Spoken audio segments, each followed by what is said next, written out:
어떤 후보를 민주당이 경선 공천을 시키고 민주당이 선호하는 지방자치의 후보상을 만들어야 되는데 그거를 못 만들고 구태의연하게 고위직 행정가, 그다음에 법조인, 이 사람들의 환상에 빠져 있는 그 실패할 수밖에 없는 지방자치 시작, 이거에 대해서 굉장히 불안한 거죠. 제가 나온 것도 민주당이 그랬기 때문에 나온 거예요. 민주당이 그러지 않았으면 저는 안 나왔어요. 사실 역설적으로. 네. 저 아니라도 충분히 검증되고 자치형 행정가. 자치형 행정가란 뭐냐면은 자기의 전 직업과 전공을 떠나서 자기 해당 지역에서 충분히 적응하고 검증받고 모든 행정가로서의 자질을 다 고루 함양시킨 사람, 키워낸 사람, 그리고 그 결과로 그 지역 시민들이 당신은 지역에 살림을 해도 돼, 이렇게 추천해주고 인정해주는 그 사람들이 자치형 행정가거든요. 이게 그 자치형 행정가들이 이 시대에 화두가 되지 못하고 있는 이 삭막한 지방자치, 실패할 수밖에 없는 지방자치, 이게 너무 안타까운 거죠. 민주당도 예외 없다.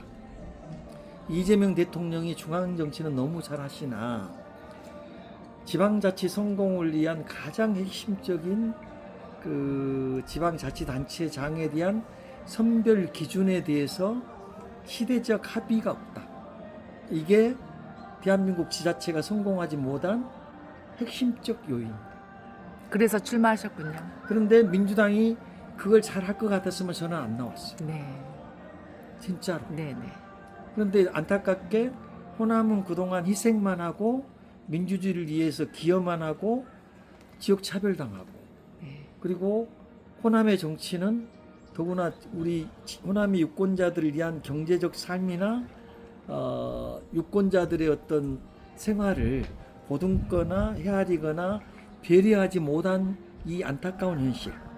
그래서 호남 민중들은 타 지역에 비해서 차별당하고 있고 잘못된 어떤 그 사보타지라고 그러죠. 흑색선전, 이런 것에 아직도 벗어나지 못하고 있고, 오히려 민주주의에 대한 희생으로 칭송을 받고 평가를 받아야 함이 오르나 일부 세력들의 호남 민중들에 대한 잘못된 흑색선전으로 민주화에서 희생당했지, 흑색선전으로 희생당하지, 또 현실적으로 어떻게 보면 경제적 그 불균형으로 인한 고통, 그 다음에 그로 인한 교육의 기회의 불균등, 그리고 그것들이 연장돼서 우리 2세들의 직업을 선택하는 데까지 영향이 없다고 할 수 없다. 그러면 호남인들은 정말 한국 민주주의를 위해서 정말로 고생하고 희생을 했는데 이 호남의 억울한 한을 어떤 정권인가는 바로 잡아줘야 되는데, 비로소 이재명 대통령의 민주당 정권이 그 한을 풀어주고 있으나 다 좋은데 제가 봐서는 50%의 호남 기준으로 보면 정치적 성공이고, 나머지 50%는 지방의 살림과 경영을 통해서 호남인들의 삶을 챙겨주고 특별히 배려한다고 얘기했는데, 특별 배려라고 하는 거는 집행자가 어떻게 하느냐에 따라 다르잖아요. 근데 그 집행 책임은 예전처럼 똑같이 고위공직자, 그 다음에 법조인, 자치형 행정가로 전환되지 못한 이런 어떻게 보면은 기대할 수 없는 성공을 기대하기 힘든, 이미 실패가 거의 다 반복적으로 확인됐어요. 이거를 호남 정치는 아직도 방심하고 있고 그 이유는 여러 가지가 있다고 봐요. 또 어떻게 보면은 이재명 정권의 온전한 성공을 위해서는 절반인 이 지방자치의 성공이 반드시 필요한데 그 중앙에 너무 많은 일들이 있으니까 지방자치까지 미처 신경을 못 쓰는 것 같다.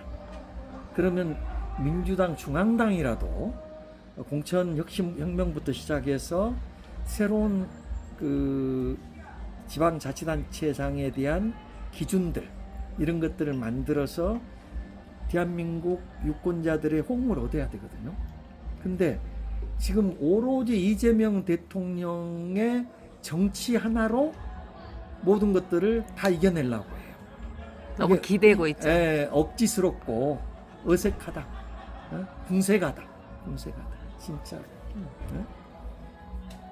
진짜 제가 드리고 싶은 말씀은 민주당이 저는 뭐 오늘 이 시간부로라도 정말 그 자치형 행정가의 기준을 딱 정해서 민주당에서 제대로 공천을 한다. 그럼 저는 안 나와요. 왜? 충분히 거기에 나오는 사람들이 필터링 돼서 성공시킬 수 있기 때문에. 그러니까 다시 말씀드리지만은 자치형 행정가란 뭐냐? 선진국들이 실패하지 않는 이유예요. 지방자치에서. 그 사람의 신분, 전공, 그분의 직업을 떠나서 10년 정도 해당 지역에서 봉사하면서 가령 경제인 같으면은 지역사회, 행정, 전반적인 걸 배우고 고위 관료 출신 같으면은 지역의 내부 자산이나 갈등 관계 또 경영 이거를 배우고 그렇게 해서 그 10년 정도의 적응 보정 기간이 있어야 돼요. 그리고 마지막 해당 지역의 유권자들이 당신은 지역 살림을 해도 될 것 같아. 맞네. 당신은 검증 우리가 충분히 당신한테 기대를 할 만해. 그게 검증이에요. 그런 사람들이 지방자치 살림을 하기 때문에 선진국 지방자치는 결코 실패하지 않습니다. 근데 우리나라 지방자치가 반복적으로 실패했던 거는 거기에 대한 생각이 없었고 구조적으로 맞물려 있는 게 있어요. 뭐냐? 각 정당들의 지구당 위원장들의 권력, 위상, 또 그분들의 정치적인 어떤 그 계산에 의해서 자치단체장과 기초 광역자치단체의 의원들을 자기 밑으로 줄을 세워야 되고 피라미드 형식으로 권력의 어떤 기본 틀들을 구축해야 되고 또 하나는 애초에 경영 마인드까지 가진 이런 사람들을 자치단체장으로 어떻게 보면 공천을 한다든가 그러면은 자기의 미래가 불안한 거예요. 솔직히 얘기하면. 그러니까 한국 지자체는 두 가지 벽을 넘어야 됩니다.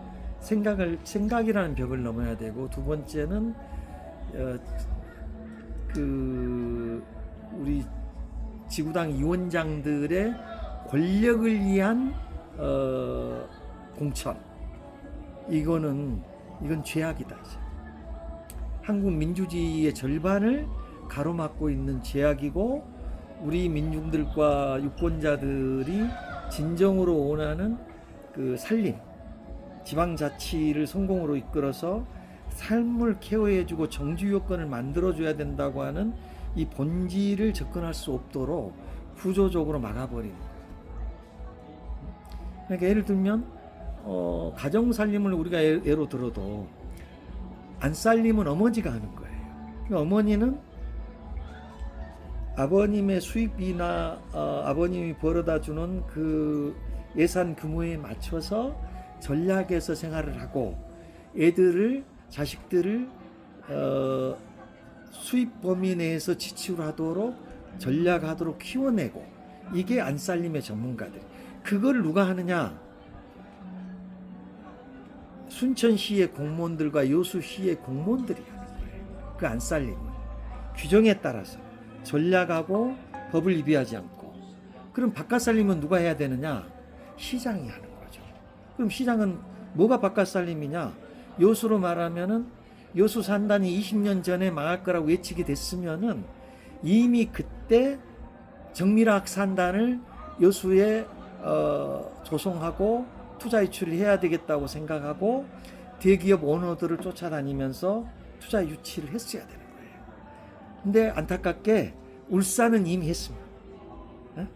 그러나 여수는 그때 여천산단 돈만 잘 벌고 있는데 무슨 불안 심리를 조장하고 있느냐.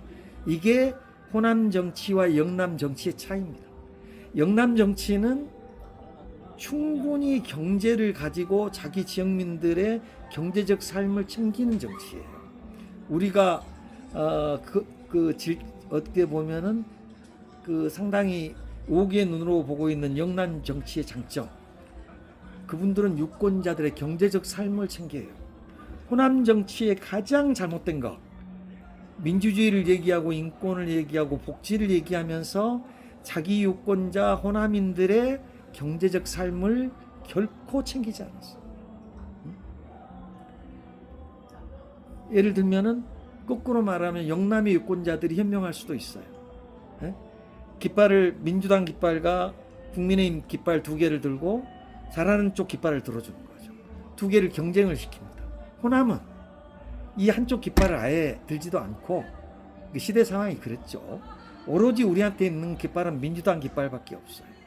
민주당이 예산 확보를 안 해주고 우리들의 삶을 챙겨주지 않고 호남에 어떻게 보면은 호남인들의 경제적인 이 피폐함 이런 것들을 알면서도 결정적일 때 제한된 예산을 특정 지역으로 몰아주는 거죠. 왜냐하면은 거기서 민주당 깃발이 올라가야 되니까. 호남은 밀어주지 않아도 미워도 다시 들어주잖아요. 응? 제가 드리고 싶은 말씀입니다. 사실 오늘의 이 호남의 안타까움, 응? 진짜 그거는 난 내 생각이 잘못됐는가 묻고 싶어. 응? 그래서 나는 정말 이재명 대통령이 고마워. 초기에 김대중 대통령은 당신이 최초로 됐기 때문에 마음은 굴뚝 같았어도 그걸 할 수가 없었어요. 그러면은 그걸 누가 했어야 되냐면 노무현 대통령이 과감한 결단으로 그걸 했어야 되는 거예요. 그러나 유감스럽게 노무현 대통령 하지 않았습니다. 정말로. 그 이어서 문재인 대통령도 절대 안 했어요. 네? 그런데 우리 호남인들은 다른 대안이 없으니까 계속 민주당 깃발만 들었던 거예요. 근데 저는 오늘날 이재명 대통령의 지역 불균형 해소, 그 다음에 호남인들의 민주주의에 대한 희생, 이거를 배려한 전반적인 지역 불균형 해소에 대한 정책들 정말 눈물겨운 심장으로 민주당 사람들보다 더 감사할지 몰라요. 그러나 그거는 절반에 불과하다. 아무리 중앙당이 지역의 예산을 잘 내려줘도 경제적 마인드도 없고 경제적 전문성도 없고 바깥 살림에 대한 안목도 없는 이런 호남의 지방자치단체장들이 대통령의 본뜻과 정권의 그런 시대적 정의를 실현할 역량이 없다. 응? 난 그거하고 토론 좀 해보고 싶어. 진짜 이 안타까운 심정을. 응? 근데 이제 안타까운 거는 뭐냐면은, 더 안타까운 거는 전남 서부 지역이 못 살았다. 그래서 서부 지역에 대한 거하고 전라북도에 대한 거는 중앙 정부에서 예산을 미래에 대한 개발 청사진을 다 약속했어요. 그러나 여수, 순천, 광양, 구례, 보성, 전남 동부 지역은 그래도 잘 살았던 곳이다. 선입견이 있는 거죠. 그러나 여수 소기역 산단 망가졌어요. 광양의 철강 산단 망가졌습니다. 오히려 상대적으로 보면은 이쪽 사람들이 현실적으로 더 힘들어요. 이쪽의 영세상인들은 그때 시대 상황에 맞춰서 영업들을 하다가 지금 여기에 있는 플랜트 건설 노동자들이 전부 다 울산으로 가고 서산으로 가다 보니까 그분들은 이제 폐업, 하루 끼니를 걱정해야 될 상황이거든요. 그러니까 여수하고 광양이 힘들어지고 있는데 잠깐의 시간상의 차이가 있을 뿐이지 조만간 순천으로 이게 다 연결됩니다. 그러니까 순천은 무풍지대다. 이거는 제가 봐서는 경영이나 경제를 모르는 입장이고요. 이미 이 지역은 공동운명체예요. 네? 여수, 순천, 광양 공이 경제적으로 피폐한 그런 국면을 조만간 맞이할 수밖에 없는데, 중앙 정부에서 이 지역에 대한 확실한 어떤 경제적 대안과 산업을 성장시켜서 지역 불균형과 이런 것들 지역 불균형을 해소시키고 이쪽 시민들에 대한 꿈을 지금 뭔가는 줘야 되는데 안 주고 있는 이유가 되는 것인지 못 주는 이유가 있는 것인지 저는 모르겠어요.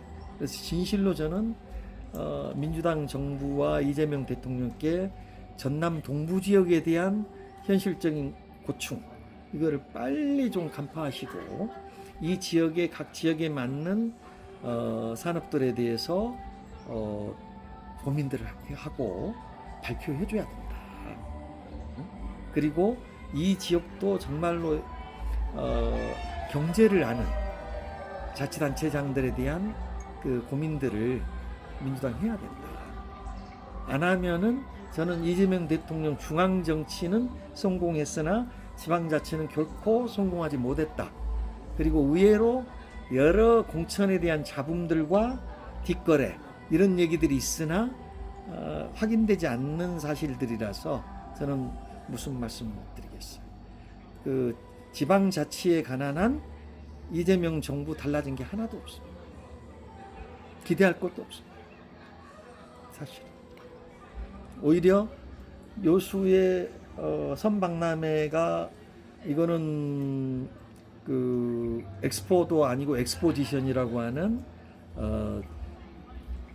전남도와 여수시의 행사, 여수로 순천으로 말하면 정원박람회와 똑같은 행사이긴 하나 이거는 지방자치단체가 해야 될 일을 너무 모르고 너무 준비가 안 되고 상상력도 없고 창의력도 없고 경영 마인드도 없이 계획되어진 게 너무 확연한데 이 모든 것들이 이 결과도 결국은 관료용 행정가들 그 다음에 법조인들 그 정말 부정적인 의미의 그분들의 행정의 결과다. 그런데 이재명 대통령께서 너무 안타까워서 걱정돼서 제2의 잼버리 사태가 날까 봐서 총리더러 내려가서 확인해라고 하니까 마치도 자기들이 정치를 잘해서 중앙정부가 신경을 쓰는 걸로 유권자들한테 호도를 하고 있다. 이 현실. 근데 그럼 여수 박람회하고 옛날 여수 세계 박람회하고 지금의 그 박람회가 다른 점은 뭐냐? 2012가 성공했던 거는 여수시와 전남도와 정부와 여수 시민이 함께했어. 이번 이게 실패하고 불안하고 걱정스러운 이유는 시민들과 결코 함께하지 않았어요. 같이 고민하지 않았어요. 그 결과라고 저는 생각하고요. 창의력도 없고 상상력도 없고 제일 없는 게 저는 이 계획을 제가 다 확인하면서 경영 마인드 전혀 없는 계획이다. 뭐 그 도로 교통 문제, 그다음에 도시에 대한 그 지속 가능한 어떤 그런 이 행사를 함으로 인해서 그 지속 가능한 영향 이런 고민들이 과연 있었겠나요? 그러니까 정말 그 관료주의, 테크노크라시의 극단을 보여주는 정말 극단을 보여주는 안타까운 현실이다.